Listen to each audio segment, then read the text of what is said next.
Music usually sets the mood. That was Richmond, North of Richmond by Oliver Anthony. And the line in it that I think resonates very well is, your dollar ain't shit and it's taxed to no end. And today we're going to talk about how nations are able to do that, how they're able to confiscate your wealth, make you poor while making you think you're rich, and how they're able to control populations by controlling money. So today we're here to talk about inflation.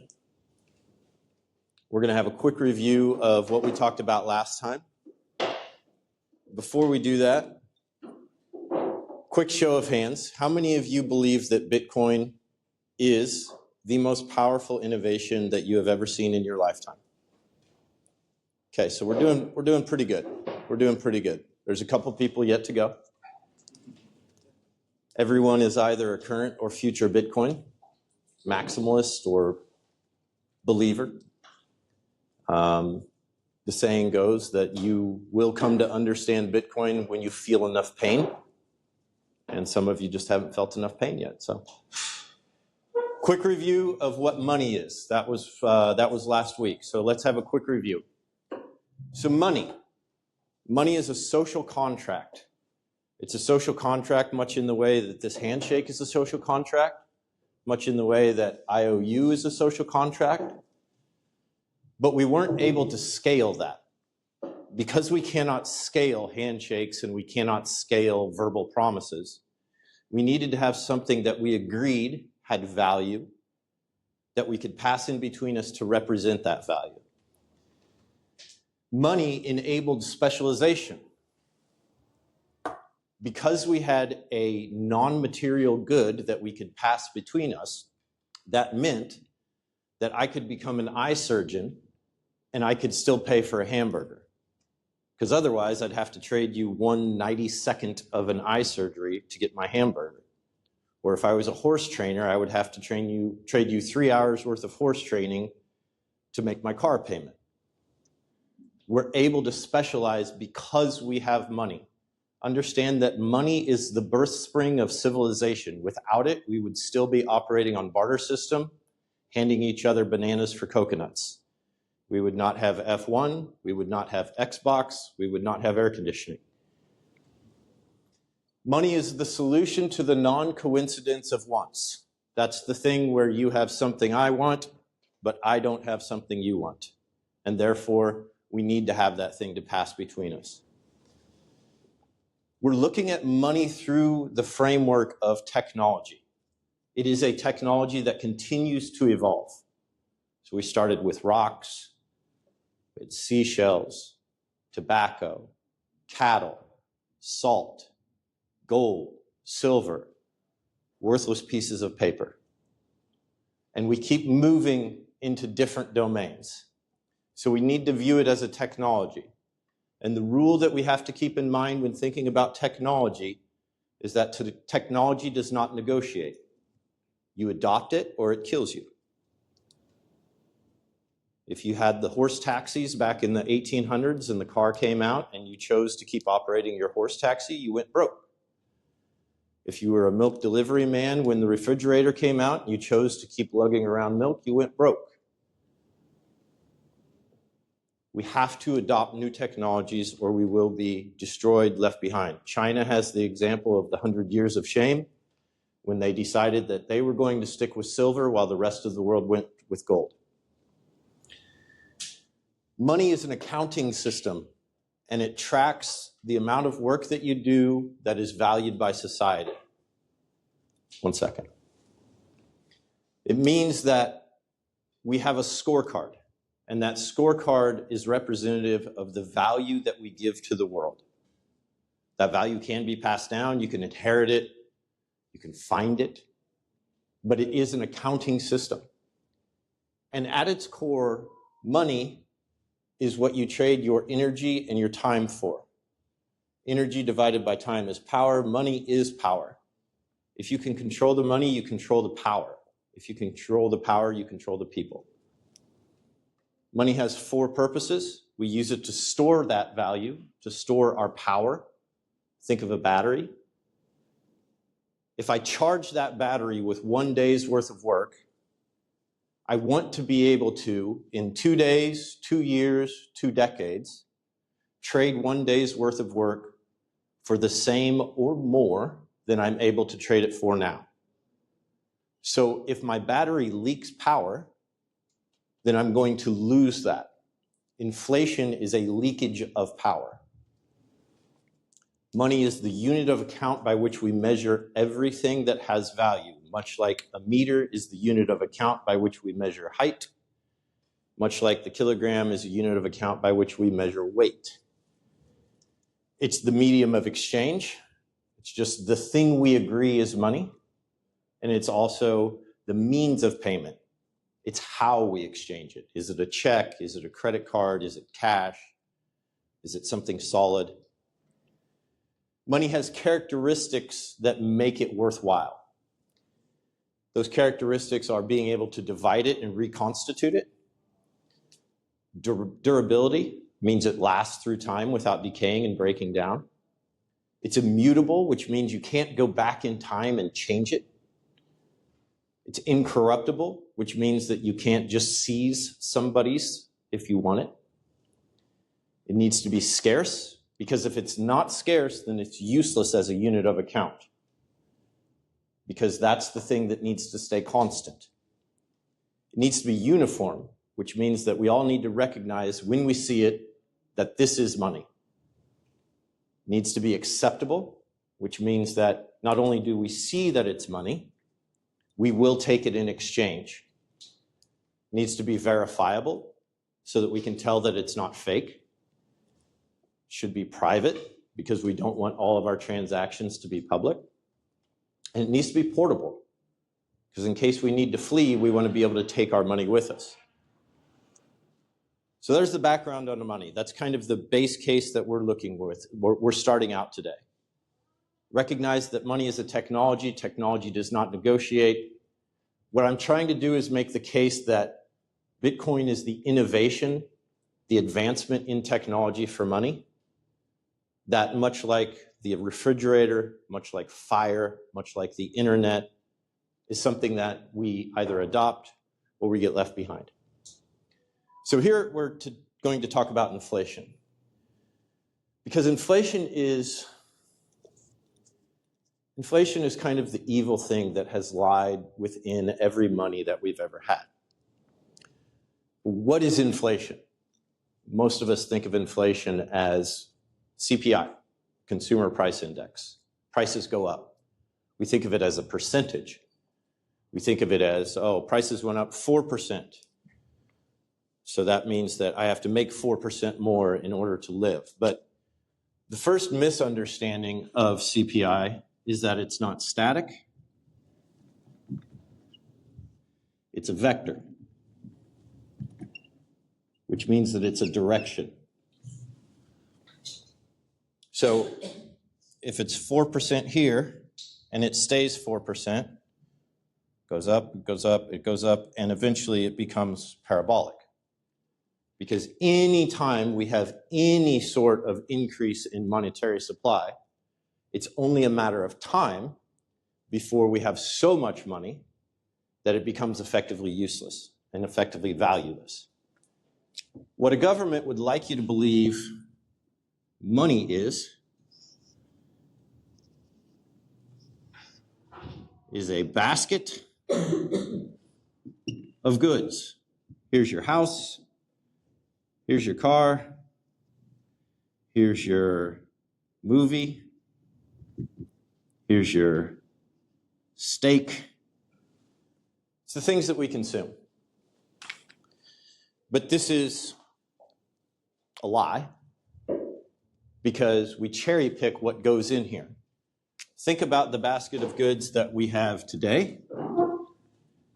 For your movie, it's a Netflix subscription. For your house, it's a 150 square meter apartment. For your clothes, it's buying cheap stuff off Amazon. For your food, it's McDonald's. Now let's compare that to what a basket would look like in the 1920s. So in the 20s, all of your clothes were handmade. They were all made of natural fiber. All of your food was organic.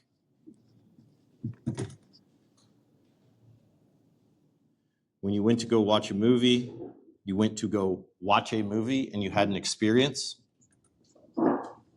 We've priced the experience out of it. So we can't compare these things because they're not the same.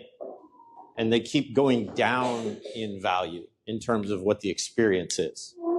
My steak that I had in 1920 was organic, it was natural, it was farm raised, it was grass fed, it didn't have antibiotics. If you want to buy that same steak today, the one that's got all the junk in it costs you about $12 a pound. The one that doesn't costs you about $80, right? And so it's gone exponentially higher in order to have the same basket of goods. So that's not what inflation is. Inflation, by definition,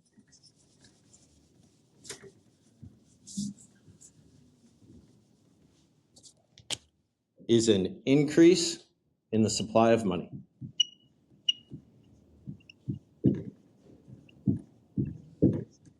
That's what inflation is.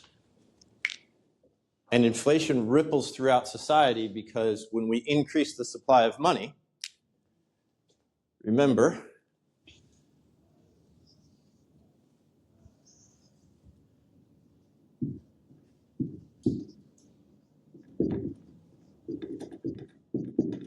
all the money always equals all the stuff. This is the unit of account by which we compare everything and we offer it a price. Money is the most complex unit of account because you can't measure things individually. I can measure how tall Jack is with a meter stick, and it doesn't affect how tall Rami is. But if I want to measure how much a hamburger costs, I have to take into account how much a Bugatti costs, and how much land in El Salvador costs, and how much it costs to put a rocket ship into orbit. Because everything is relative to what money is. It has to measure everything at once, right? So it's the most difficult unit of account to have, because in order for things to be relative here, this cannot change. If this changes, all of this changes. Yeah? Is the argument that the supply of stuff grows 50% a year? Yeah, so we're going to talk about that right now, actually. Yeah, so our thought process goes like this. I buy a house for $100,000. 10 years later, that same house costs $300,000. I didn't make any money. The thing that I used to value the house got 3 times less valuable, right? It's the same house. Arguably, it's in far worse condition because it's aged 10 years, it's organic, it's falling apart. And we're losing our ability to measure. So right now what we have is an ever-expanding money, and we have ever-expanding stuff.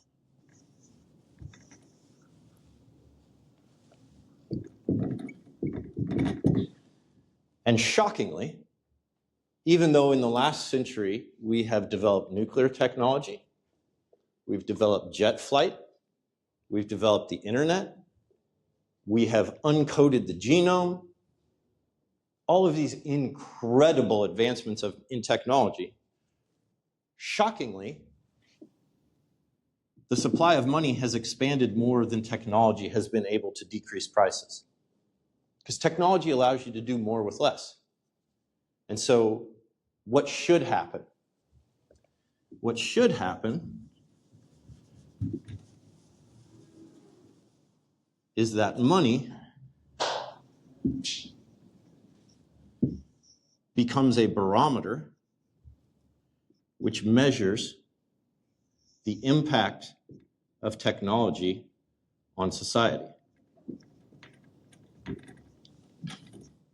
So if your money is consistent, if it does not change, and technology makes life 5% easier, then prices should go down 5%. So you'll experience deflation. And during times of strong money, like during the Roman Empire, when they had a fairly strong money for about 1,000 years, it was only strong for maybe 700, and then it started to fall apart. But during those times, they experienced this. They experienced deflation. So what we're going to move into in a Bitcoin world is we're going to move into a world where everything gets exponentially cheaper over time. Because if 4% makes it get exponentially more expensive, this works both ways. If technology makes things 5% cheaper every year, that's also a vector. And it gets exponentially cheaper over time. This is why the saying is that everything falls to zero against Bitcoin over time, because it's a vector. It moves in that direction. Have there been any examples of inflation in like the last 100 years of any currency? Yeah. Of a currency? Yeah. You'll see like minor, like when Russia started stocking up on gold after the Ukraine war because the United States put sanctions and started seizing dollar assets. There's a period of time where Russia, the ruble, gained a lot of strength relative to the dollar. So relatively speaking, yes. But in terms of long term, and we'll get to this with the father of fiat currency. In terms of long term, understand that when you have money, these are gold bars. I know they don't look like bars, but they're gold bars. And what we do is we take these gold bars and we issue dollars on top of them. And when we issue more dollars than we have gold bars, that's like us playing, what's the game where you have chairs and you pull one out each time, right? Musical chairs, right? So when the music stops, and when the music stops in terms of economy, that means when the interest rate gets high enough that people stop spending money and they start saving money when they hold it. When people decide to hold it, that's like trying to sit down while playing musical chairs, and now there aren't enough chairs. So understand that any time that you issue more money than you have gold or silver, whatever it is to back it, that money will die. There's no going back from that. The second that you issue more money than you can back, than you can give back, it's over.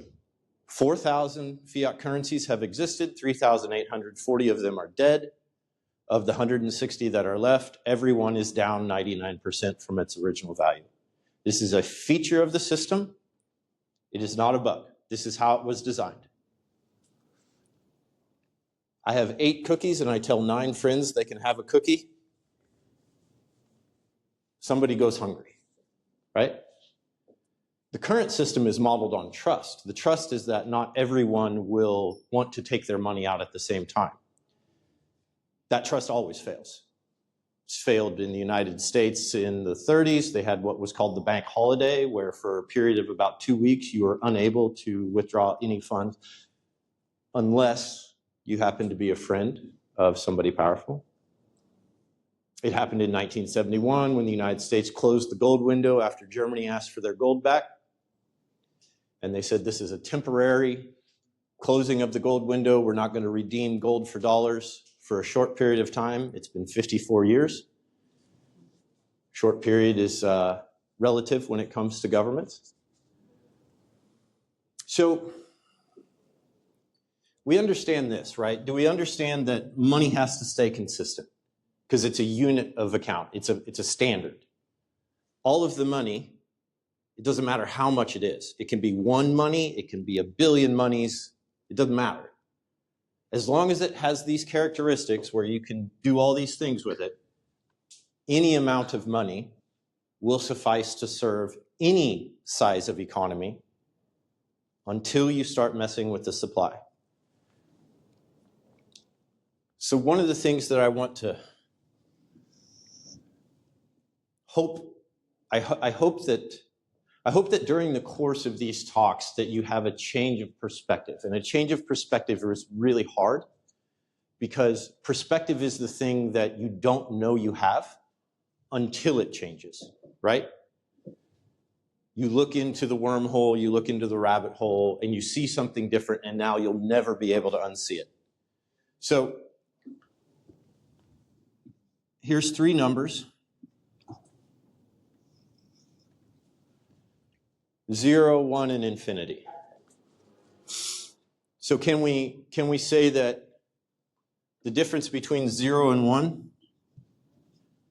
is bigger or smaller than the difference between 1 and infinity? It's bigger. The difference between 0 and 1? Which one's bigger? 0 to 1. 0 to 1 is bigger than 1 to infinity. But this includes more infinities, right? This is infinity in between here. And then there's infinities, infinities, infinities, infinities. There's infinities, and then there's bigger infinities. 0 to 1 is an infinity. 0 to 2 is including of the 0 to 1 infinity and another infinity, right? So it's bigger. So in actual terms, this is bigger. But when it comes to money, what I want you to understand is that the delta, the difference between 0 and 1, is greater than the delta between, you can even write it like this, 0.0 to the n 1 to infinity. In terms of inflation.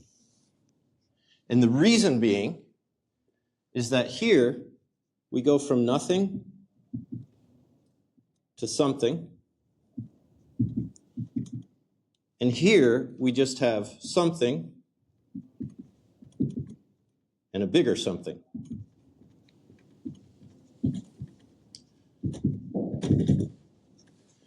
If we expand the supply of money by 1% per year, in 72 years, you lose half your value. If you expand it by 0% per year, it'll last for infinity. So the difference being is that if you have an inflation rate that is an integer, that is a real number, that is not 0, the difference between an inflation rate of 1 and an inflation rate of 10 and an inflation rate of 10,000, it's just a matter of time.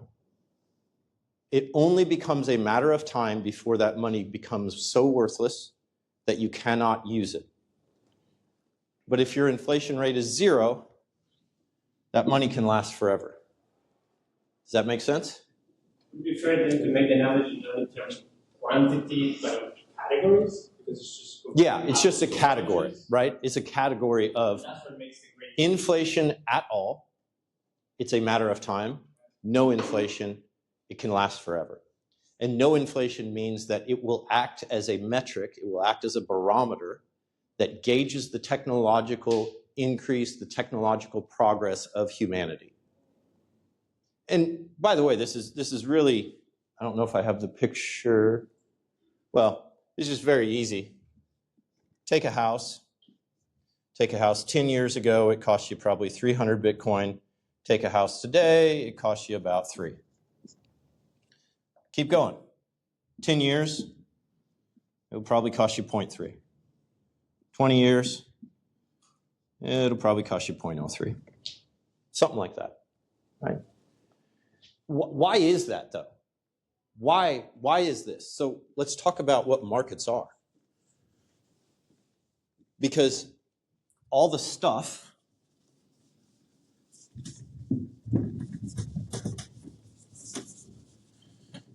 so we've got all the stuff, goods and services, et cetera, right? And the stuff becomes available to us because we have a market for that stuff, right? So we have a market. And what does market determine? I come to you, you come to me, you're selling something, I'm buying something, we agree on a price that you'll let it go and I'll buy it, right? Markets are a clearinghouse. They're a way that we determine value of a thing. And by the way that I determine the value of that thing is you're coming to clean my house. You're going to charge me $60 for it. I make $60 an hour. You can clean my house in an hour and I can give you $60, or I can clean it and it's going to take me 3 hours. And so in my head, I'm doing this mental math where I'm like, well, 3 hours is worth $180 of my time. I could just work 1 hour and then I could trade it to somebody who is more efficient at producing that good or that service, right? So what are markets? Markets determine price. And what is price? Price is a signal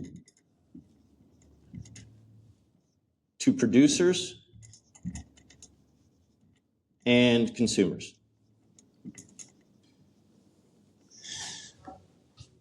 The signal is, if you're a producer of that good, and that price is above what it costs you to produce that good, you'll continue producing more of it. If that price is below what it costs you to produce that good, you'll stop producing it. Okay? Markets have to have a clear signal, or else we have too much of the things we don't need and not enough of the things that we do. So what can cause an inaccurate price signal? An inaccurate price signal is caused by dumping money into the system. Because we never equally dump money into the system, right? We bail out the banking industry, and then that money trickles throughout the rest of society. We bail out the automobile industry, and that money trickles throughout society. It's not at all times equal across everything, right? So the price is the signal that determines the supply.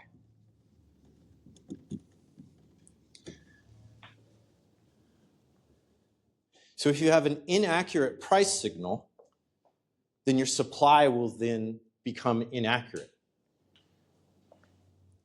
When your money becomes worthless, people seek to store value in things that are not money, right?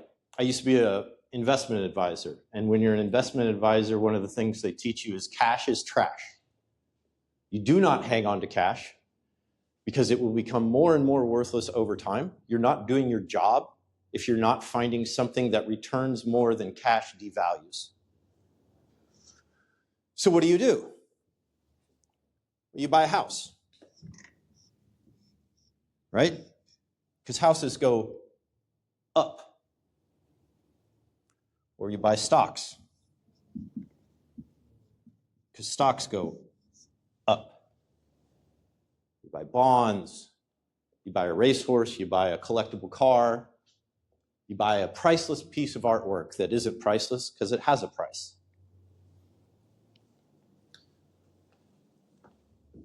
But what happens when the value of houses goes up? I'm a house builder, and when the cost of a house is $100,000, I can't be in that market because it cost me $200,000. But when it costs $300,000, now I can. So you have new entrants to the market to increase supply. And when you have more supply, eventually you end up with lots and lots of houses. And when you have lots and lots of houses, the fundamental law of supply and demand says that if you oversupply more than there is demand, then the price will fall. right? This is what happened in 2008. The global financial crisis, ostensibly it was caused by, rehypothecating mortgages and all this stuff, but really it was caused because people were investing in houses. A house is not an investment. A house is the thing that you live. It has utility value. So you have the value of the utility of consuming the good that is the home, but we were also adding on a store of value, an investment value. And that was what was taking over the industry. That's why you had people that had 8, 12, 30, 150 houses. And they didn't own any of them.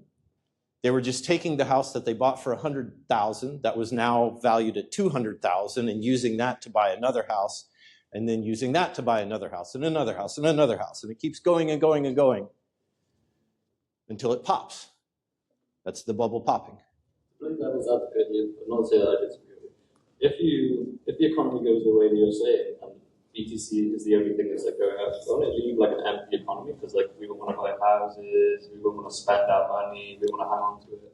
Yeah. Maybe like the economy will just suck into like a really small size. No. So what will happen is that prices will actually fall to the utility value, right? You've got a house right now, and it has two values. It has the utility value, and it has the investment value. A house is a shitty investment. Why is it a shitty investment? It's because I can inflate the supply of houses at will. Anytime I want more houses, I can build more houses. Real estate's a shitty investment. We're standing on a fake island. If you want more land and the price is high enough, you can make more land. And so the price sends a signal to increase supply. So what you're going to see is you're going to see houses fall to their utility value. You're going to see art fall to its utility value. Collectible cars fall to their utility value. Gold fall to its utility value. The best estimate is that gold's value is 90% investment value and 10% utility. So even though gold is going up in price, when we realize that it's nowhere near as good at being money as Bitcoin, it's going to fall to its utility value, which is as an insulator or not, as a conductor and as jewelry. And the value of that is much, much, much, much, much lower, right? So we see that we will have things fall to their utility. It's just like a soda has a utility value, right? It's whatever utility, whatever, in economics, we measure this in what's called utils. It just means how much joy, how much utility do I get out of this thing? And by the way, that creates this really interesting thing. This is kind of a side part, but it creates what's called the paradox of choice. The paradox of choice is that the more choices that you have, the less utility, the less enjoyment you get from making that final choice. If I offer you a candy bar, and you like candy bars, and the alternative is that you don't get a candy bar, you're really happy to get that candy bar. It's going to give you 100 utils of enjoyment. If I offer you your favorite candy bar that gives you 100 utils of enjoyment, and your second favorite candy bar that gives you 80 utils of enjoyment, you're now making a decision where the final will be, you're still going to choose this one, but you're only 20% more happy. This is why online dating is ruining relationships. Because you have unlimited choice, right? And so if this one doesn't make me happy, there's one right below it, and right below it, and right below it, and right below it, and right below it. I can just keep making choices. And none of them are fulfilling, because it's always just a little bit better than the last one.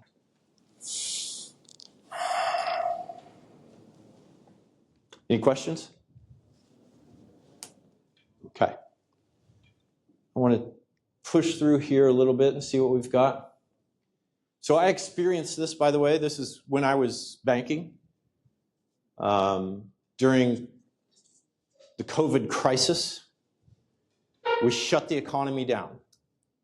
Shutting the economy down is very similar to shutting the music off when playing musical chairs.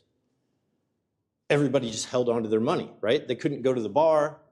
Couldn't go to the movies, they couldn't go to a concert, they couldn't do anything. And so all that money started to just gather back. And they realized, oh, this is a problem. Because we stopped the music, everybody's saving their money. What happens when everybody saves their money? Is that the economy collapses because, I erased it, but there's not enough chairs. There's not enough chairs for everybody to have their money, right? In order to pay off the debt, we need people to continue borrowing money because we need to sell them debt at a higher rate than we're paying. The government's paying 4% for their debt. You need to pay 7% for your house. Governments never pay off debt, right? They just refinance it. And that's why, if you look,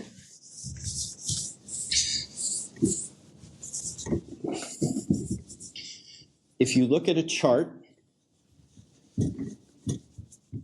of what interest rates look like since 1971 when the US went off the gold standards, interest rate time, it looks like this. Because we have to keep making the money cheaper in order to incentivize you to use it. We have to keep making it more trash. We have to make it so trash that you won't hold on to it at all, and you'll just live in debt. Right? We have to do that, or else the music stops. If we're on a hard money standard where it never changes, what you're going to see is an increase in the interest rate over time. And that increase in the interest rate will be reflective of the progress that technology is adding to the world. So basically, it's going to be like, at 12%, I might give you my money because I think that you might be able to do something that is better than hanging on to what I've got. But the hurdle rate is how much is the money increasing in value? Right now, for Bitcoin, it's like 40, 50%. It'll settle out to probably 20 or 30% for a bit, but then we're going to start getting all of these advantages. Fusion, AI, robotics, longevity, and it's going to go parabolic again. Anyway, so here's how we control things, right? Is we make the money cheaper and we force you to spend it because it's worth less. And this is the federal chairman talking on July 30th, 2020. If I can make it play. There it is. We're not even thinking about raising rates. We're totally focused on providing the economy the support that it will need. We think that the economy will need highly accommodative monetary policy and the use of our tools for an extent. So by the way, highly accommodative monetary policy means that we're going to make a lot of money and we're going to put it into the market. We're going to create a lot of money out of nothing. And period. And we're absolutely committed to staying in this until we're very confident that that is no longer needed. So I wouldn't look for us to be sending signals about cutting back on facilities or anything like that for a very long time. We're in this until we're well through it. We're not even thinking of.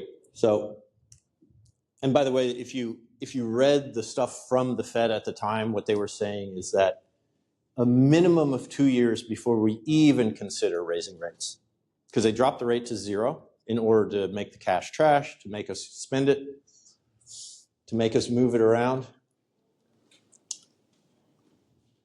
And less than 2 years later, we experienced the most rapid rise in interest rates in history.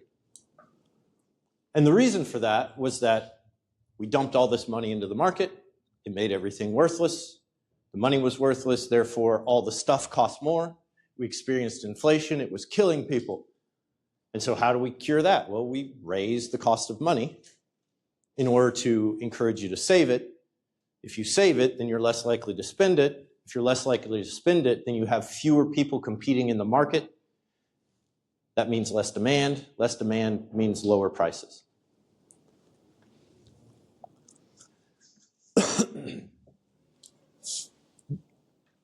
this tweet, I think, very accurately summarizes the situation that we're living in.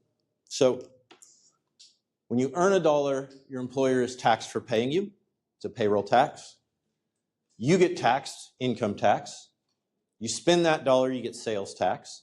If you invest that dollar, then you get capital gains tax. Even when you hang on to that dollar, you're being taxed because we're increasing the money supply.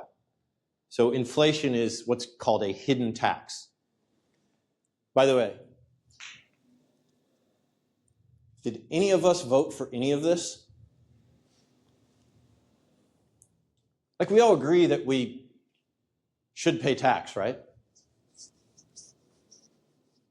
We only agree that because there's this shame that we've instituted around that. If you don't pay tax, then you're not a good citizen.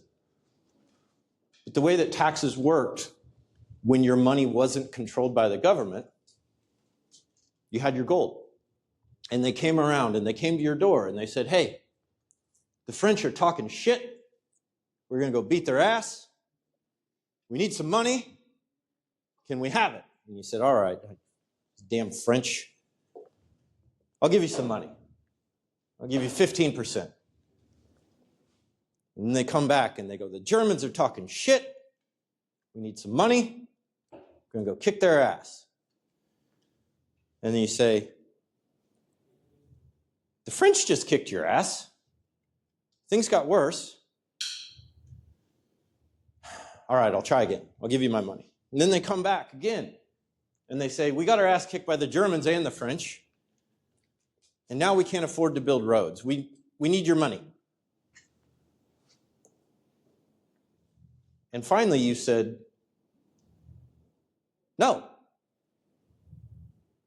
You can't have my money because you're not good at spending it. And it turns out that maybe the Germans aren't that bad. Maybe the French aren't that bad. In fact, I hear stories that they have roads and they have plenty to eat.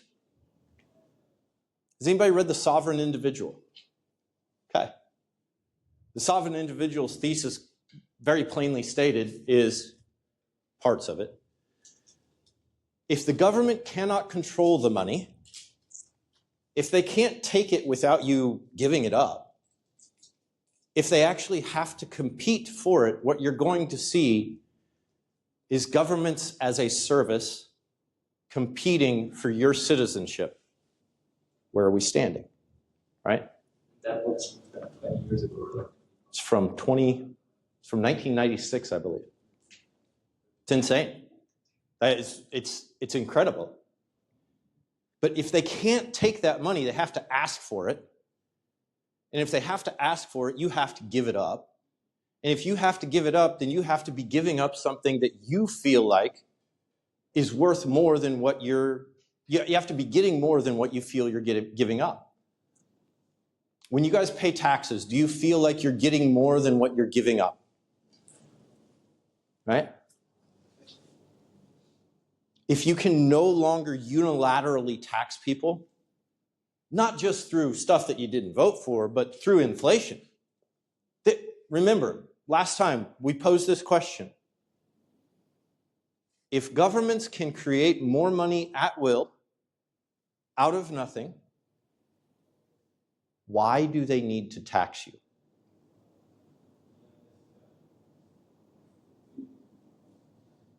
It's just control. It's just a form of control. You don't need those taxes. You don't need my $50. You can just make $50.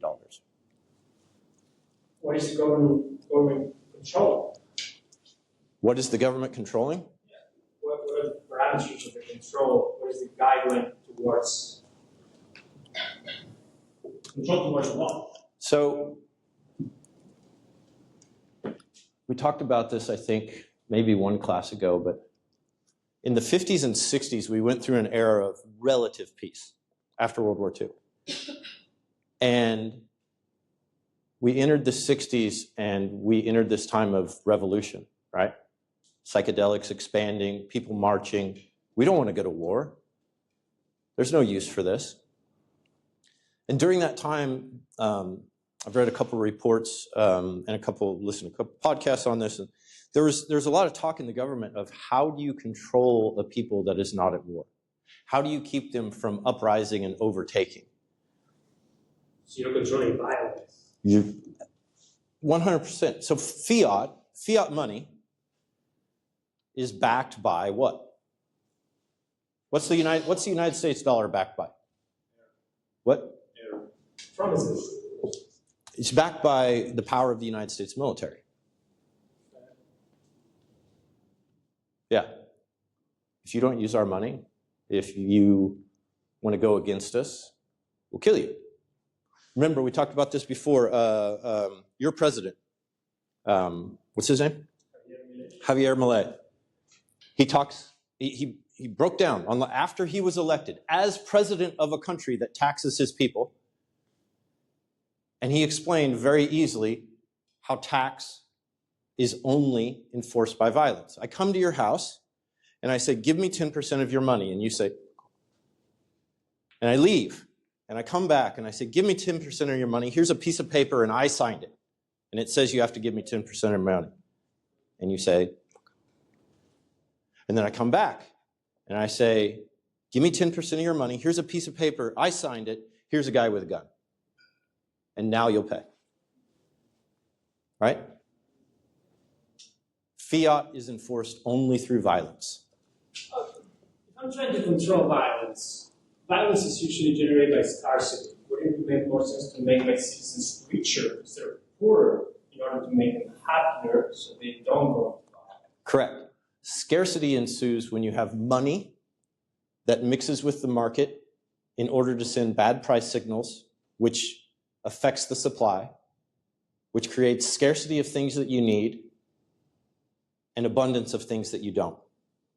I've got a slide here at the end. It said, the slide is, when money is scarce, Bitcoin, when money is scarce, everything is abundant. When money is abundant, everything is scarce. Right? Yeah. I think one more reason that they charge income tax from people and why there are different slabs for different income taxes is because if they just, let's say if they didn't have income tax and only kept printing more money to control their spending, the poorer will have to keep paying more for each product as equal to the people who are rich. Because of the inequality will keep increasing. Inflation is an unfair attack on the poor. Absolutely, 100%. Because everybody has a baseline of what they need. They need food and shelter, right? And when we inflate the money, which by the way, we do that way more than we tax people, right? Way more. Most of our money comes just from printing it. It doesn't come and again, remember, governments have no money. It's people's money, and they're taking it, right? So yes, you could say that. You could also say that when I decide to tax Jack, who makes $1 billion a year, 80% of his wealth, and I decide to tax you, who makes $50 a year, nothing, what I'm doing is I am unfairly targeting the person whom society values, who is providing value to society by doing something that society has deemed is worth value. And so I'm handicapping him. It's like playing basketball and taking LeBron James and strapping weights to his legs so that a midget can compete with him, right? That's what these accelerated tax brackets do, is they hamper people who are productive. And this is why you're seeing the fleeing of billionaires and millionaires from UK and from California, from all these oppressive tax regimes to places that are of more fair tax regimes. Like, look, fact of life is, if you're more powerful than somebody, then you can do more. And we shouldn't handicap people for that, right? We shouldn't make it harder for people who are better. Because, by the way, it's harder to be better. Like, it's just already harder to be better, right? If I'm the best guitar player in the world and you feel bad because you're not the best guitar player in the world, you're just like, okay, now I have to wear mittens while I play, right? That's what these tax brackets are. That's what they do. I think one thing about European culture is also just that what you described as the people are just provide more value for the people. For example, we were talking about the billionaires. Europe is like mostly just, okay, these people must do some shady thing, and they're actually just bad people who got that money for shady things and did not provide more value. Yeah, that's the woke narrative. What the woke narrative would want you to believe is that they love the poor. What they actually believe is that they hate the rich, right? Hate never comes from above. Always remember that. When somebody's trying to bring you down, trying to hurt your feelings, when they're talking trash on you, hate never comes from above. It's not worth it. How do we actually measure if successful people, wealthy billionaires, are actually wealthy because of their talent and hard work, and not because of some trap that they found in the system to shortcut that wealth? I don't know. Maybe you have context. Maybe your family was wealthy, and then you're stupid. And then So it's 90. What is it? 90% of all the billionaires in the world are self-made. Okay. If I, in 1950, if I decide that there's a good way for me to put a basketball into a rim, and I decide that the way I can do that is just by getting very close to it and jumping up and pushing it through, and I invent the slam dunk, have I taken advantage of the rules of the system? I did. There's no rules, then there's no advantage. Don't hate the player, hate the game, right? And what are we doing today? We hate the players. Hate the game. Hate the loopholes. Remember I don't know if you remember this. Maybe you've never seen it, but in 2016, Hillary Clinton and President Trump are debating. And she says, he doesn't pay his taxes. He's a billionaire, he doesn't pay taxes. And he says, that's because I'm smart. I'm following the system that you and your cronies created for yourselves, and you're just mad that I'm using the rules the same way you intended to use them for yourself. Are you telling me that Nancy Pelosi is the best trainer in the world? Her husband is. It's her husband, remember. It's not Nancy. Yeah. I can't play that devil's advocate. Where should the money come from for social services and stuff like that?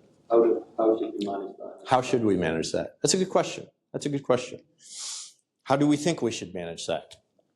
You know, societies are really, I would say, best measured by how they take care of the least able to take care of themselves. I was in a youth organization when I was in high school and college, a youth leadership organization, and we had a motto that we would say.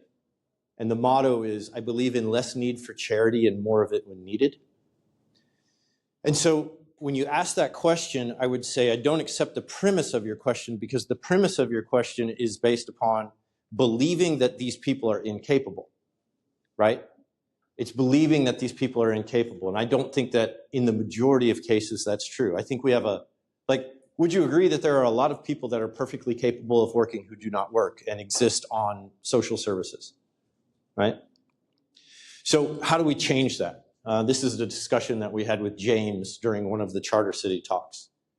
Is that better rules don't make better people, better values do. So if you have better values, if you instill as a child that you have to work hard, that you have to overcome things, that you have to do all this stuff, you have to gain hard skills, then you can end up with a society that supports itself. So what I would say is that I would argue that it is a case of we need to accept more responsibility for ourselves, and that when we do so, then we will have less need for charity.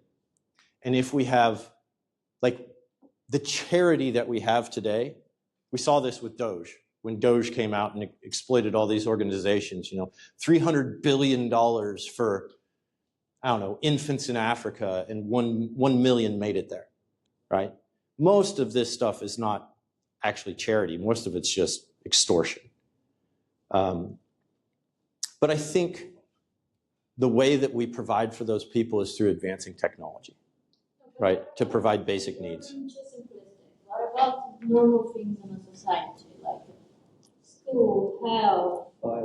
School's free. Like, the best education in the world is on the internet for free, right? Fire department? Yep. Hospitals, and Uh-huh. like, it's gonna be everything. Yeah, so I come from a place that has a rural fire department. I'm a member of a rural fire department. I don't get paid. My dad doesn't get paid. We all agree that it's worthwhile to have the skill to know how to fight fires. And therefore, we all individually contribute some of our time, some of our money in order to train, because when a fire comes up, we want to be able to stop it. So that's back to self-responsibility, right? Yeah. And the people with like debilitating illnesses that are Mhm. behind with their families, they could get picked up with the charity portion. Yeah, they would, Just reduce the level of charity to like the most needed charity. Yeah. And hope that And takes like, care of it. understand that the majority of your wealth has been stolen from you throughout your lifetime. Like right now, you probably have to earn based on where you're from, you probably have to earn between 2 and 10 times as much as you did when you're born just to have the same level of standard of living. And that's because you have a money that can be controlled by someone else. So when we exist in a world that has money that can't be taken, I want to try to change your perspective. And so I want you to think about this. Like, think about nuclear power, think about jet planes, think about the internet, think about all that. And still a Coke costs $3 and it used to cost 5 cents. That's how much of your wealth is stolen from you. So much so that things cost more despite the fact that we have had more advancement in technology, more abundance in the last 100 years than we've had in the entirety of human civilization combined. That's how fast your money is taken away. By the way, flip this chart upside down. This is United States national debt. Flip that chart upside down, and that looks like every other shitcoin that you've ever seen. Everyone. Milton Friedman, one of the most famous economists. I believe he was a Treasury Secretary. I can't remember his title. Only government can take perfectly good paper, cover it with perfectly good ink, and make the combination worthless. Warren Buffett. The arithmetic makes it plain that inflation is a far more devastating tax than anything that has been enacted by legislatures. Alan Greenspan, former Federal Reserve Chairman, this is back in 1966, back before he got the job of creating the fake money, back when he was someone who did legitimate academic work, back before the United States got off the gold standard.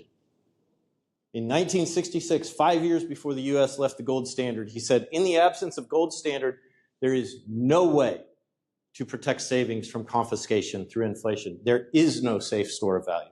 It does not exist. Karl Marx. Owners of capital stimulate the working class to buy more and more. Why? Because you produce when you have capital. You're able to have means. Unpaid debt will lead to the bankruptcy of banks. 2022, we start to see that just rife through the United States. We had the collapse of Silvergate Bank. There was probably 40 or 50 mid-level banks that just no longer exist. Billions and billions and billions of dollars. The unpaid debt will lead to the bankruptcy of banks, which will have to be nationalized. When we bail out, I want you to listen. When you hear the word bailout, I want you to understand that that means nationalization. It's a payoff. When the government bailed out the banks in 2008 and all the CEOs got $100 million bonuses and they left, they're no longer involved, that was their payment to sell to the government. We now live in a nationalized bank system. When the automobile industry took the loans from the government, got bailed out, that was the nationalization of the automobile industry. When you hear bailout, think nationalization. This eventually leads to communism. Communism is just, we're nationalizing everything, right? We'll nationalize the mining industry, we'll nationalize the automobile, the housing, we'll nationalize food. John Maynard Keynes, this is the father of the model that we live under. This is the guy who basically created the fiat system that we live under. So read this, and I want you to realize you losing your money is a design. It is not a bug.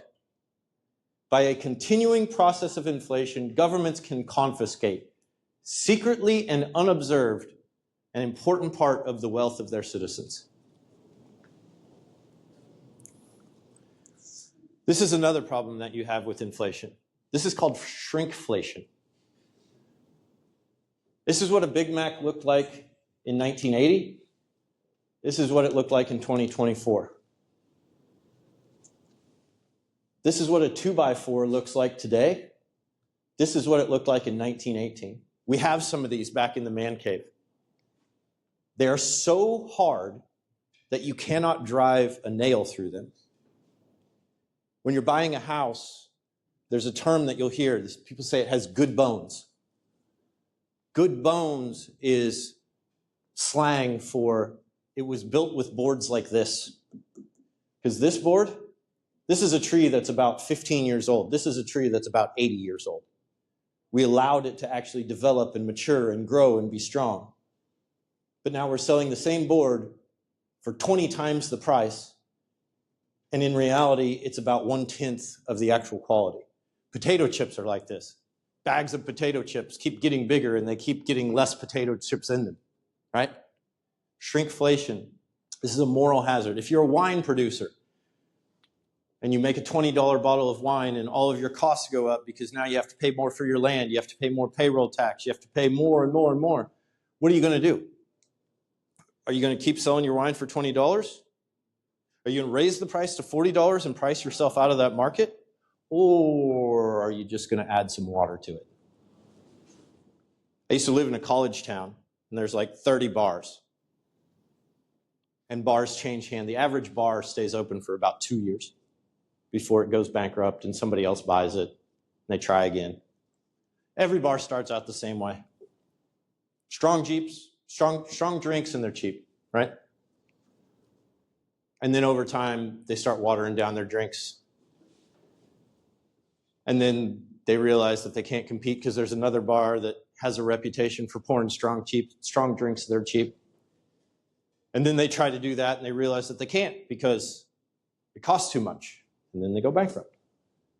Over and over and over and over and over. When I was fronting a band, there was one bar that we played their grand opening and their grand closing in the same year.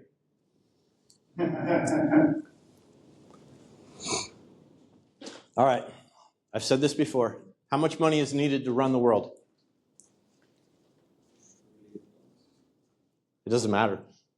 As long as it has these characteristics, as long as it has those characteristics, you can run the entire world off of whatever amount of money that you need, whatever you have. As long as you can divide it, it lasts. As long as you can't change it, as long as you can't take advantage of it, as long as it doesn't change in supply, as long as I can recognize what it is and I will accept it, as long as I know that it's true, as long as it's private, and as long as I can take it with me. 21 million bitcoins. But that's an arbitrary number. It could be 3 million. There's approximately 4 million that are lost, so there's only 17 million left, and we're just fine with that. There's no problem with that. Isn't privacy less than cash? Because it's all there. Yeah. For privacy. Yeah. So Bitcoin for privacy scores like a little bit lower. Maybe a little bit lower than cash, yeah. But it's very easy to make Bitcoin private, right? It's very easy to use mixers and Tornado Cash and stuff. And you can't stop that. Like, you can make it illegal, but you can't stop that. Just like they outlawed cars when they first started. Not only did they outlaw cars, they made laws that said somebody had to walk in front of a car waving a flag. They also said that the car could go no faster than a horse could walk, right? You have all these stupid laws that come into play, and soon enough you realize that the technology is so strong that you can't enforce the law. And Bitcoin's this way stronger technology than a car, right? You cannot stop it. Remember, all the money always equals all the stuff. The number that you care about is not the number in your bank account. The number that you care about is what will that number buy me? If I have $1 million, am I rich? Depends on where you live. Depends on where you live, right? What if I have $1 million in 1920? Am I rich? Yeah. If I have $10,000, am I rich? 1920? 1700 maybe. In 2020, I'm poor, right? It depends where you live. Yeah. It's kind of interesting because you say it all depends and all depends and it all depends, but in Bitcoin, it's one Bitcoin is one Bitcoin. It doesn't change. But what changes is what you can buy with it, right? What changes is what you can buy with it, and it goes one way. It goes that way because it is a barometer for technological innovation and progress. When money is abundant, goods are scarce. When money is scarce, goods are abundant. Can you explain that stuff? This part? I understand the first one. Yeah, here, hold on. We'll get there. I want to show you. We'll skip these and we'll come back. Okay. Germany, 1923. In 1915, you could exchange 4.2 Deutschmarks and get $1. 8 years later, it took $4.2 trillion to get $1. Money was everywhere. Money was abundant in ways that you could not imagine. This is a woman shoving millions of dollars into a furnace to burn it to stay warm because it's worth less than firewood, right? Money is abundant. Goods and services are so scarce that you cannot afford to heat your home. During this time, drinks would go up in bars every hour. So if you were wise, you would show up and you would pay for all your drinks at the beginning. The little kid stacking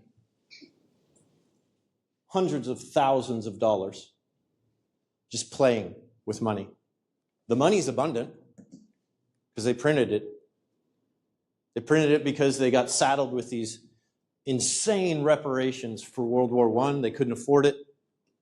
And so they said, well, we don't have enough money to pay the debt. We can just make money. And everyone lost everything. Venezuela.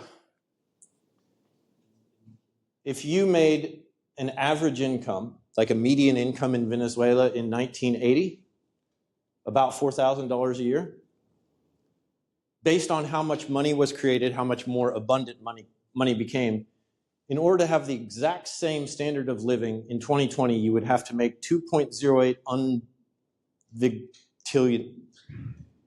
It's like as many molecules exist in the universe. This is art created out of money that people made and they sold on the street. I lived in Colombia in 2022, I think, 2022 or 2023. And I remember asking my host, I was like, this is kind of interesting. I've never been to a place where every single street corner, you have somebody at the stoplight and they're like performing tricks. Like there's mimes and there's guys that are juggling and whatever. He said they're all Venezuelans. They walked here from Venezuela when their money became so worthless that they could not afford to live. And the ditches are filled with cash. The streets are just lined with cash because it's so abundant that it becomes, and of course this has to be true, right? Of course this has to be true. If the supply of something increases so much higher, you don't value it anymore, right? Why is the Mona Lisa valued? There's one of them. What if there's 1 billion Mona Lisas? Everybody has one in their living room. Is it worthless? Yeah. A racehorse, a collector's car, a baseball card. The value is always tied to their scarcity. Remember, value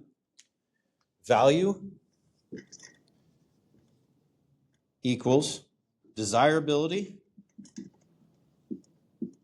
multiplied by scarcity. I want it and there's not much of it. That's what gives something value. More in Venezuela, making purses out of money. Price of a dozen eggs. In 2 years, the price of a dozen eggs went from 1,500 Venezuelan dollars to 1.4 million. This will happen to every single fiat currency. This will happen to the dollar, it'll happen to the Singaporean dollar, it'll happen to the Chinese yuan, it'll happen to the Japanese yen. Japan's ahead of everybody. They've experienced negative interest rates already. They're ahead of everybody because they're kind of a vassal state of the United States. The Japanese hold more US treasuries, they buy more US debt than any other country. And so they're saddled with losing, right? Because they're buying this debt that pays them 0%, 1%, 2%, 3%, and the money decreases in value by 13% per year. So they're losing every single year.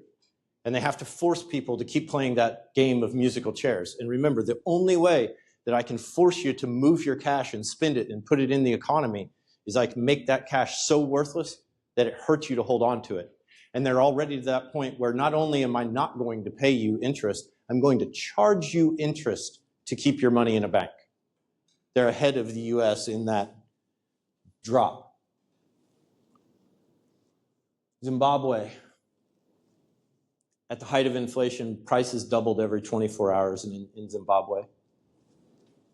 They had a $100 trillion banknote that they created. And people wiped their ass with this because it was cheaper than toilet paper.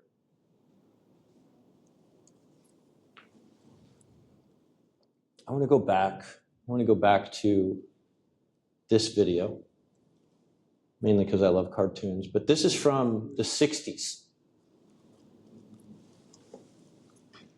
Oh, hold on. Uncle Scrooge, why don't they just put up a few billion or so? A few billion? Oh, dear Lord. Why, that word billion, how would you do?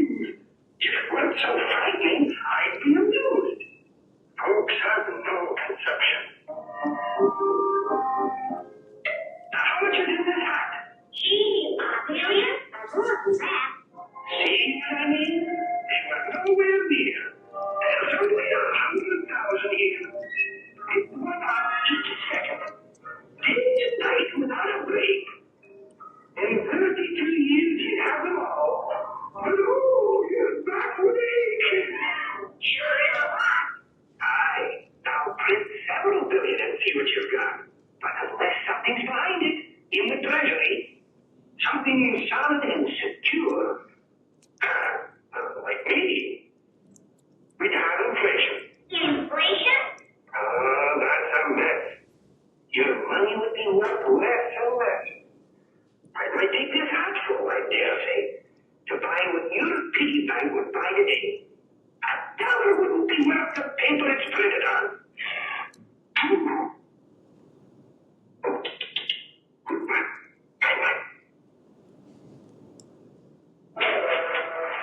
It's what you can buy with what you got. That's what counts. It's a question of economics. Economics? Aye. It only means household management. It's from an old Greek word. Household management. That's budgeting, do you get it? Budgeting? Aye. Financial discipline. It's not what you have, it's what you can buy with it, right? Buying power. A cartoon duck in the 1960s knew this. And somehow we all forgot it. We all went off because we were told that prices going up are good because that encourages us to own assets. It encourages us to spend into the economy. It encourages us to buy houses.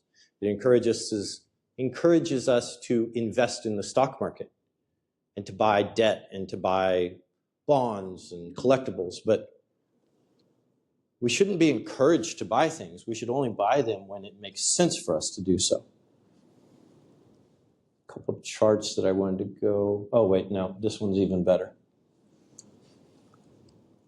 This is Jared Bernstein. I believe he was part of the Biden administration in the economic side. The U.S. government can't go bankrupt because we can print our own money. It obviously begs the question, why exactly are we borrowing in a currency that we print ourselves?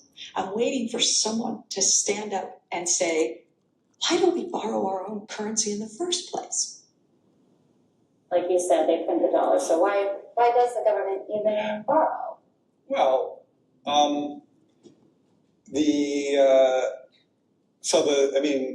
again, some of this stuff gets, some of the language some of the language and concepts are just confusing. I mean, the government definitely prints money, and it definitely lends that money, which is why the government definitely prints money, and then it lends that money by selling bonds. Is that what they do? They sell bonds. Yeah, they sell bonds, right? Since they sell bonds and people buy the bonds and lend them the money. Yeah. So a lot of times, at least to my ear with MMT, the language and the concepts can be kind of unnecessarily confusing, but there is no question that the government prints money and then it uses that money to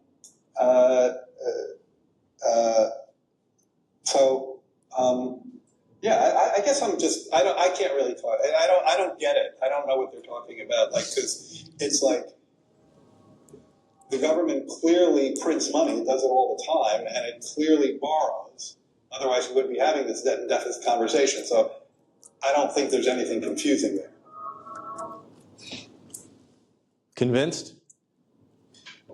What does Ray Dalio think about inflation specifically? And he talks a lot about this being like the long-term debt cycle and this being the end of the US. But what does he think specifically about the inflation part? So Ray Dalio came out a couple years ago, very against Bitcoin. About 2 years ago, he came out and said, it's an effective store of value. You should probably have around 2% of your portfolio in it. Last week, he upped that number to at least 15%.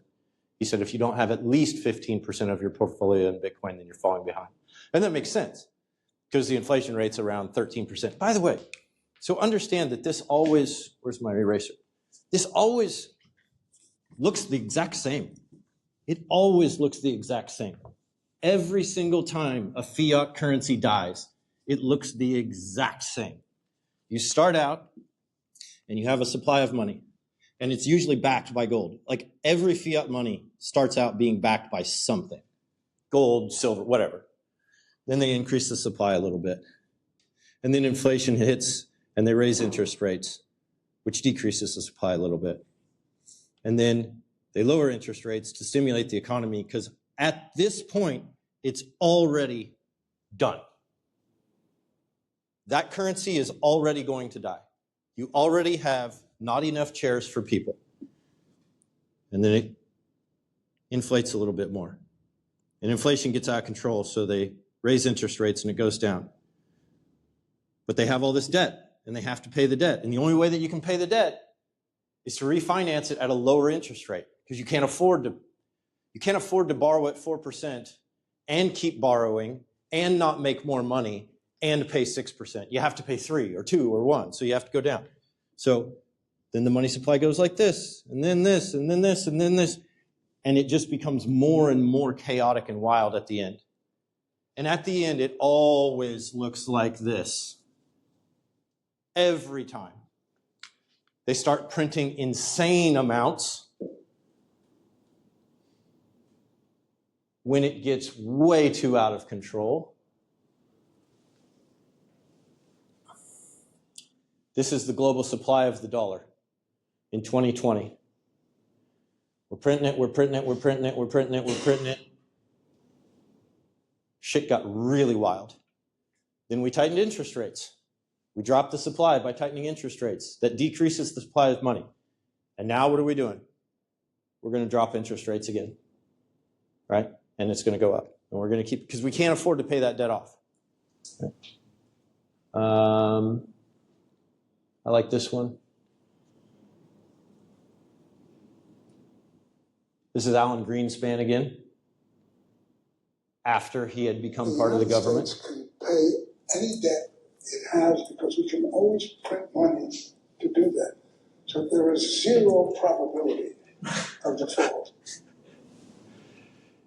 It's a short clip, but I play it just for the look of the other guy, where he goes, oh God, And you should all do that too. Every one of you should listen to that and go, oh God, this is what my money is based off of?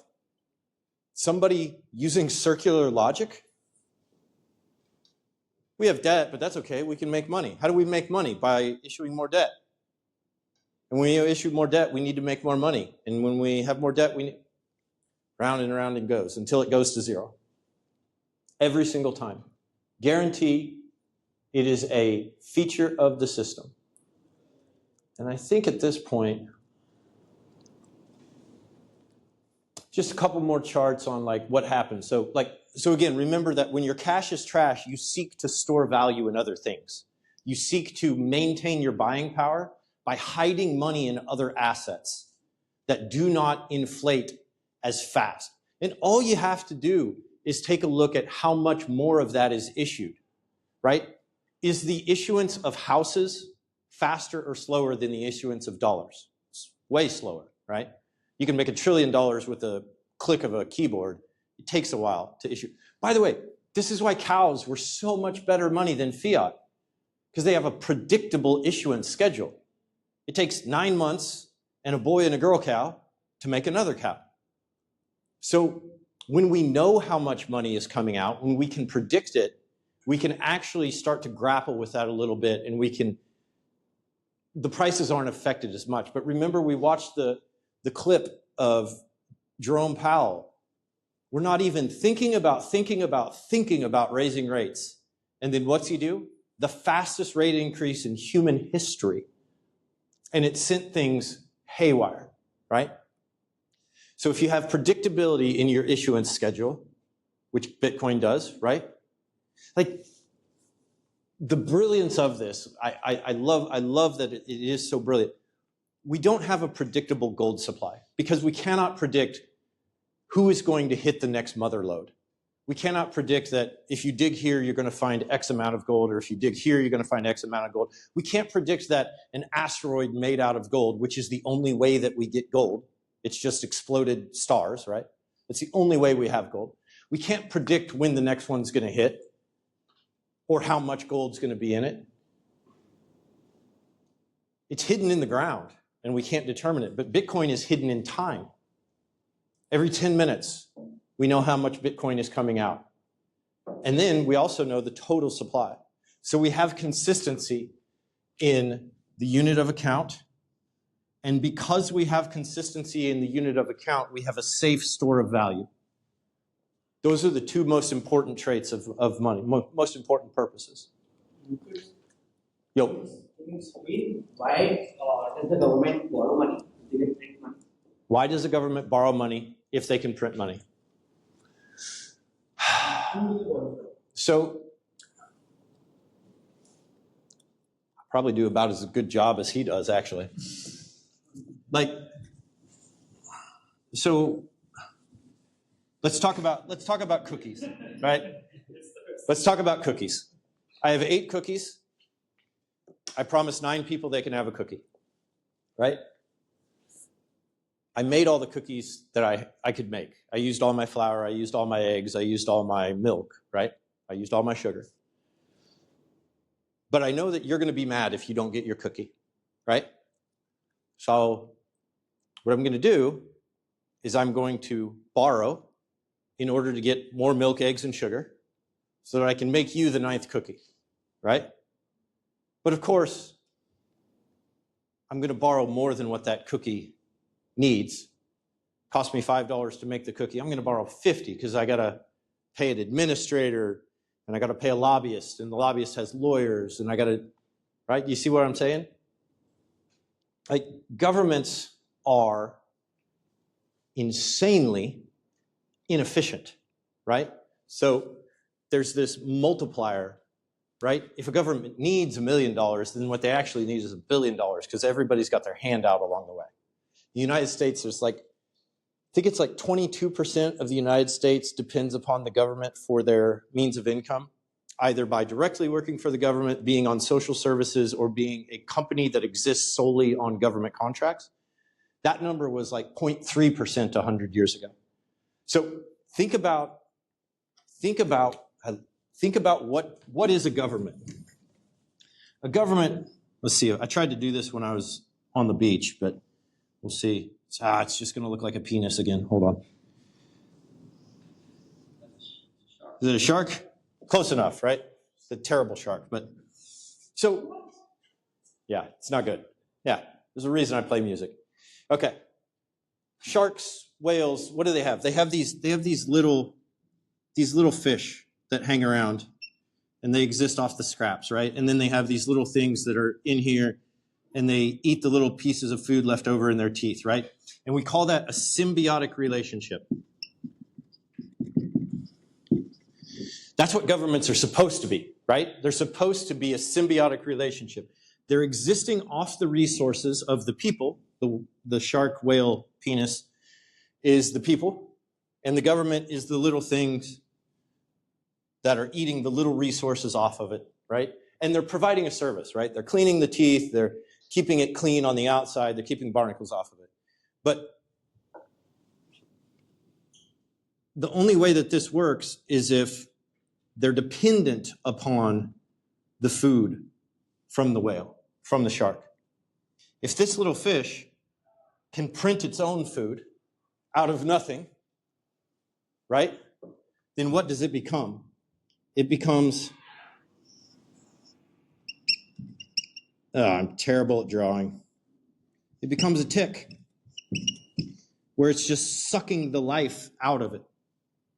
It's just taking, a government that controls the money is like being able to take as much as you want from the host organism, right? So if it can do that, then it just sucks all the life out of the host organism until there's nothing left. It becomes a tick. It's a glutton that has learned that it can feed itself to no end, right? And they have there's no way to control it, right? Because it's a good business to be in government. And so you're encouraged to go ahead and get in that.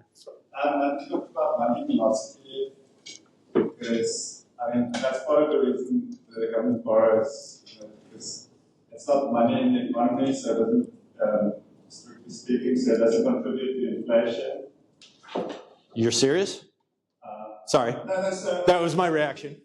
All the money always contributes to inflation because no matter where it goes, it ends up in the economy.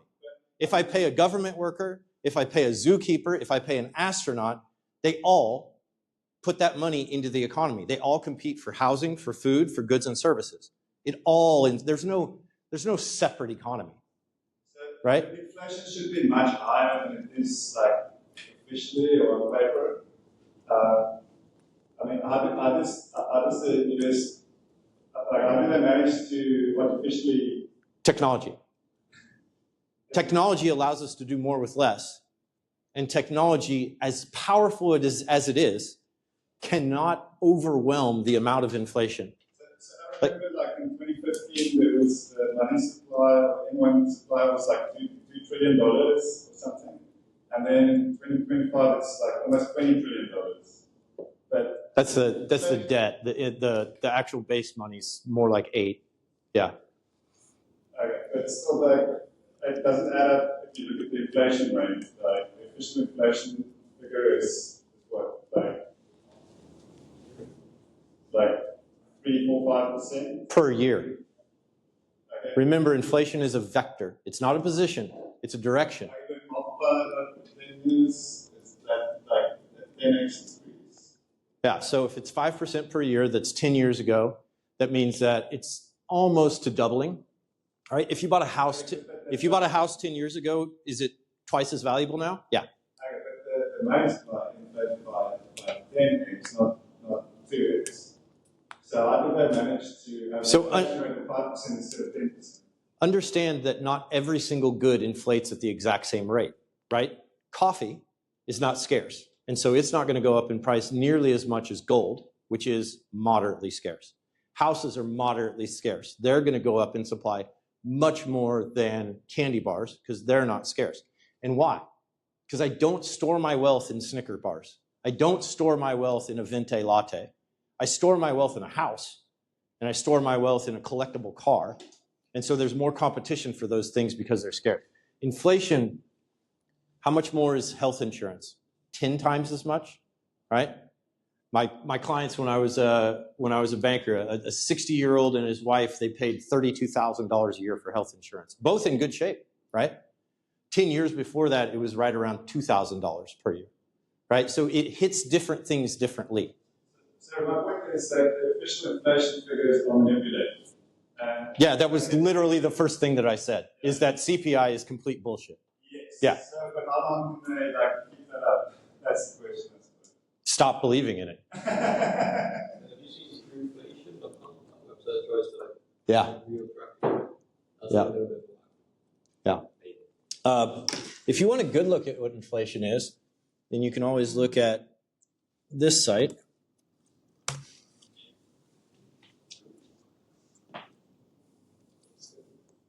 Or maybe not. Well, I guess we failed that. I encourage you all to look at this. Pricedinbitcoin.com. And it will give you an idea of what happens when an innovative technology starts to take over an entire asset sector. The house that you guys are looking to buy, right? The house that you guys are looking to buy 10 years ago would have cost you 10,000 Bitcoin. Today, it'll cost you 1.5, right? Prices fall forever when your money stays scarce. Priced in the 2021.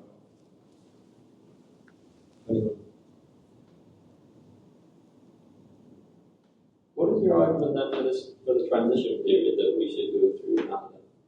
We just, as people that are aware of this, we check out of the economy, hold everything in Bitcoin and wait for it all to burn down, and then check back in once it's reset up. Because this transition period, if you're talking about hyperinflation stuff, is going to be super violent and super distressing for most people. Right? Yeah. So one thing that's very common during any sort of decentralization era is that nation-state violence falls, but person-to-person violence rises. And so you will see more individual. This is why being a fighter is such a good skill to have today, because the returns to violence at the nation-state level have fallen drastically, but the returns to violence on the individual level are much higher, right? And so you're always going to see that. So what is my recommendation? My recommendation to you is that you stop fucking around with shitcoins, is that you stop trying to get rich quick, because get rich quick schemes are sold by people who get rich quick and they're bought by people who get poor quick. My recommendation is that you invest in learning hard skills. You invest in the ability to speak with precision, to use your language to its greatest efficiency and accuracy. I suggest that you become responsible for your life in as many ways as possible. Clean your own room, manage your own bank accounts, fix your own shit, build stuff if you can, learn how to do things for yourself. I suggest that you spend a lot of time understanding philosophy. And that's more of an AI thing, because AI is very rapidly going to be programmed in natural language. And Andres Karpathy says this too, right? He's like, the coding language of the future is English, right? So, describe Athens. What's that? You just described Athens. Actors? Athens, Greece. Athens, yeah. They have a gymnasium. Yeah. To be a philosopher, you need Yeah. to be shaped. Yeah. They care about how they talk. They Yeah. communicate what they needed. Yep. They knew how to build. Yep. They had they remember, like, wrestling was a big part, like being able to defend yourself was a huge part of that society. Yep. Yeah. They also had a pretty stable money. Yeah. So yeah, that's the thing. And then just, yeah, the thing about Bitcoin that people talk about is having a low time preference, is being patient, like understanding that I don't need to get rich today or tomorrow or in 5 years, that I have a life to live.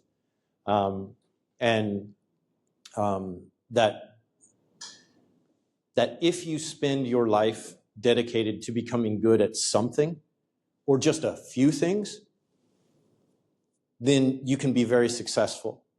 But you have to choose wisely what those things are, right? If it's 1975 and I decide to spend my life becoming a typewriter repairman, I'm going to have to change my expertise. If it's 2008 and I decide to spend my life becoming a watch repairman, that's not going to be a very valuable skill moving on. So what are the valuable skills? It's being able to speak. It's being able to connect with people. I do think music is actually one of the highest returns.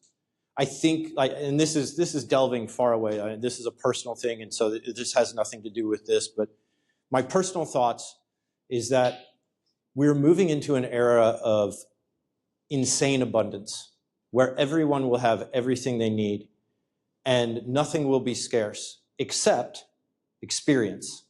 So the experience of being in pristine nature will be scarce. The experience of being at a live music concert will be scarce. The experience of having children and having loved ones close to you will be scarce.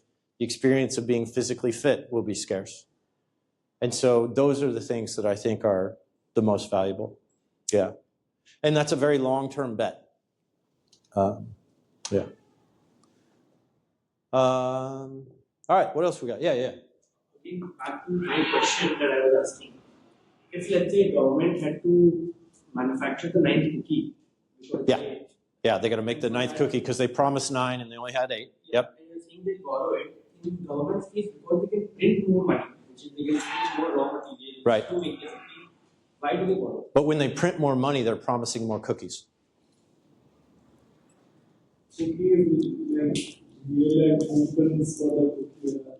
If you print more money, you're promising more cookies without having the milk, eggs, and sugar to make them. Right? So you have to, so here's how it works. I'm a government, I create a bond, I give that bond to you, I say I'll pay you interest for 30 years, 20 years, plus the amount of the bond, if you give me the money right now to buy the milk, eggs, and sugar. So if I just print it, then I have nothing, right? I have not, like I can't print it without having the debt. You can't separate the two. They have to be involved, right? They have to be together. Isn't it like something to do with like the legal procedures around printing money? Like, don't they have to have like some special vote to print money, whereas to issue bonds they can just go and do it in like a regular occurrence? Like that's why the huge increase was they were like, yeah, we're going to print loads of money, and it went through like Congress. Isn't that the reason? I think it's the other way around, isn't it? Because like Congress votes to raise the debt ceiling. So when they vote to raise the debt ceiling, what they're doing is they're approving the sale of more bonds, which is the creation of more money. Is there a restriction? So the levers that the Federal Reserve has to pull is they change interest rates, which changes the supply of money in the market. And they can issue more money, which they call quantitative easing or quantitative tightening, right? Which in every other, if you look at that from any other country, you call that currency debasement. That's what it's known as, but U.S. has a fancy term for it to make it sound not as bad. I genuinely think that it's just the Board of Governors that approves it, but I'm not certain on that. And by the way, I don't feel bad for not knowing that answer because the guy who determined that has no clue, right? Yeah. Every time there's like a quantitative easing session in the UK, it's like top line news and there's like a speech given. Yeah. Whereas like issuing treasury bills, it's like they happen every. Yeah, every day there's a market for treasury, or I think it's every week or something like that. Yeah, and so you're just trading money. By the way, this is a fun fact. The largest market in the entire world, does anybody know what the largest daily market in the entire world is? The most liquid market is Forex, right?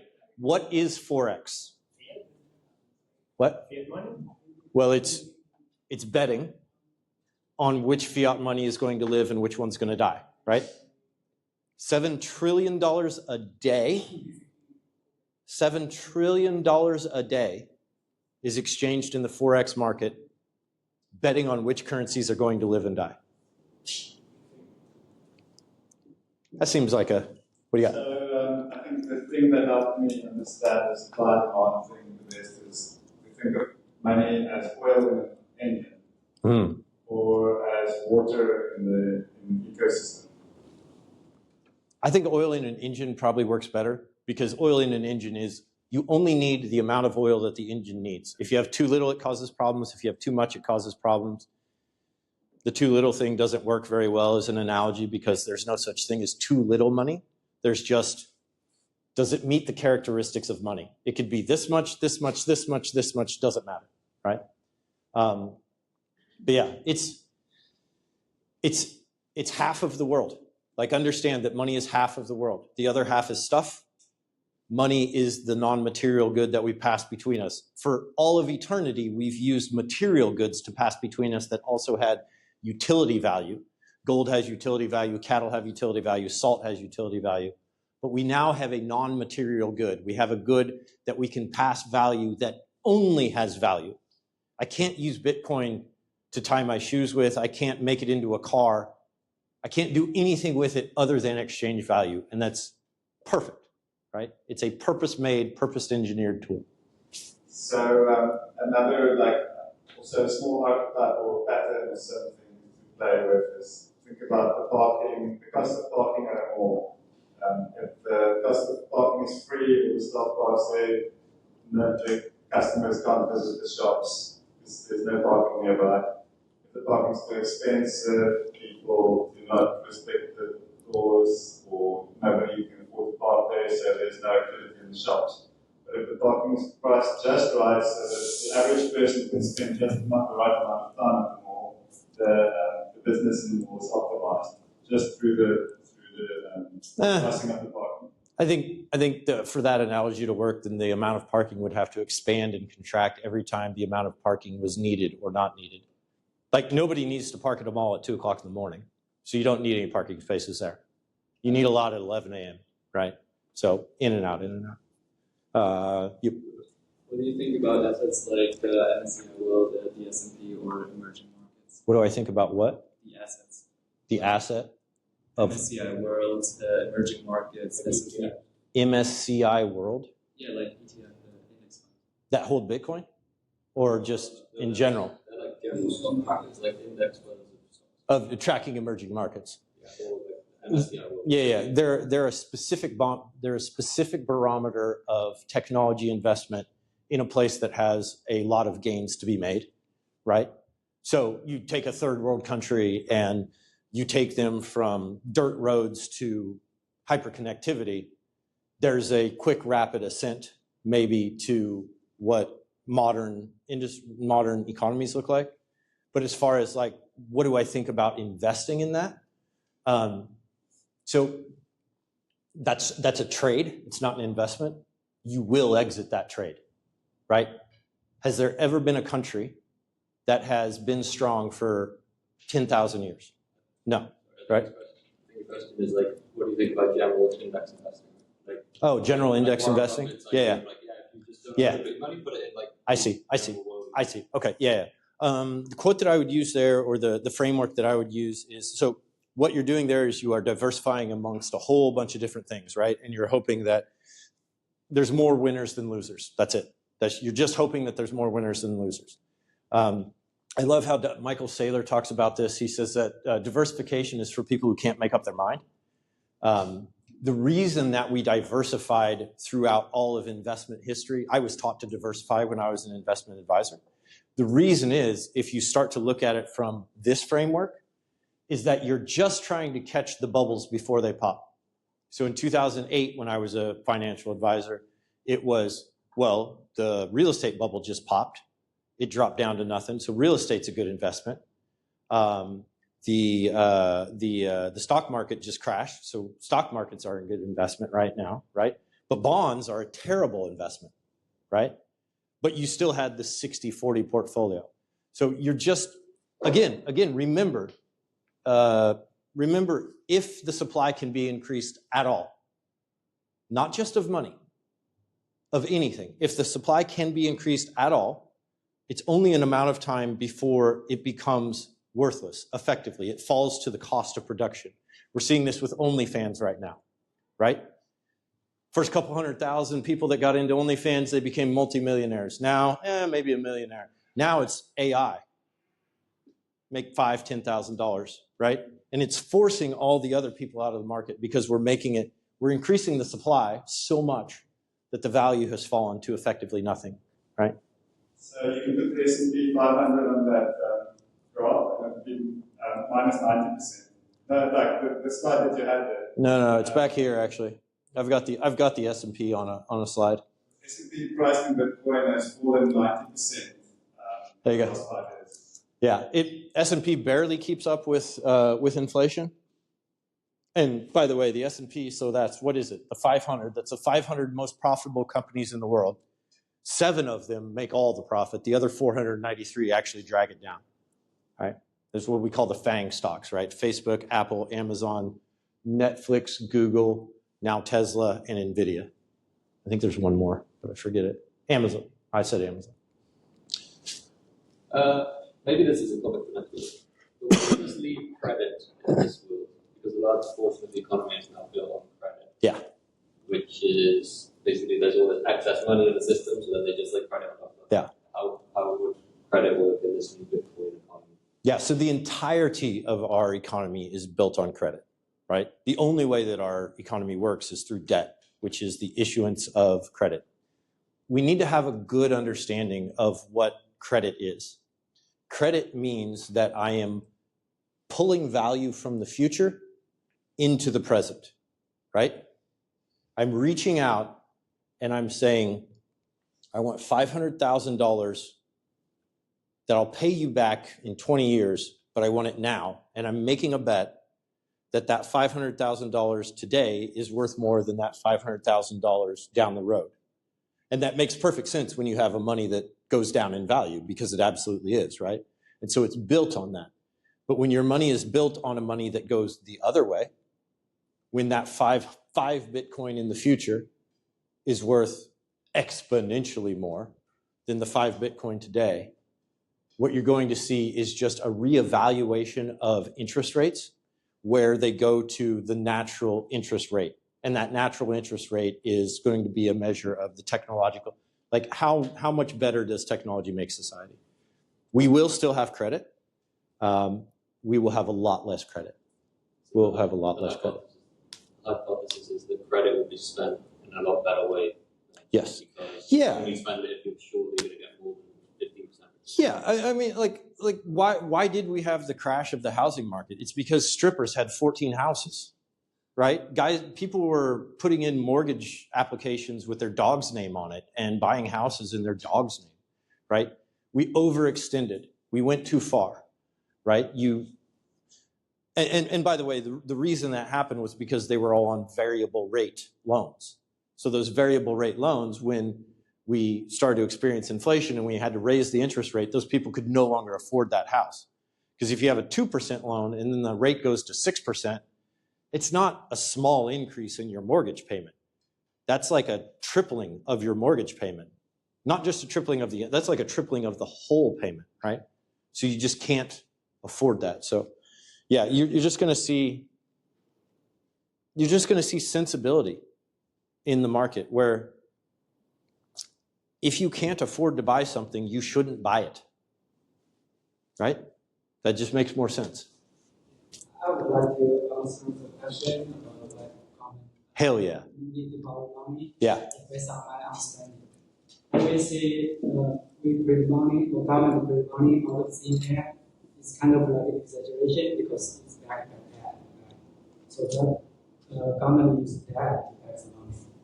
And then just like any person, right? If I want to borrow too much, then I need somebody to determine, to judge how much I can pay back. Right? But the government just borrow from itself, and then there should be the limit, right? That's why we have that saving limit. But the issue is we just keep breaking the limit. So that's why we say the borrowing or money creation is like unstoppable because they keep breaking the debt saving limit. The creation. Yeah. So supposedly the money creation is backed by debt. The debt should have a limit. But then the limit just keeps breaking. Yeah. That's why I just yeah. So, get back where we borrow money. I think because mostly the manipulation is backed by the debt itself. But the debt just nobody want to pay back anymore. Yeah. So Yeah. borrowing doesn't make sense anymore. Yeah. And the debt's backed by violence, and so if you have to keep expanding violence in order to keep expanding the debt. Yeah. All right, I think we're at a good spot. I appreciate you guys being here for this. Next week we will go a little more in depth on what Bitcoin is, how it works, and kind of again try to move a little closer to a full understanding of what an innovation in technology can do. And I guess the incredible advantage of being an early adopter of new innovation. So thank you guys very much. I appreciate it.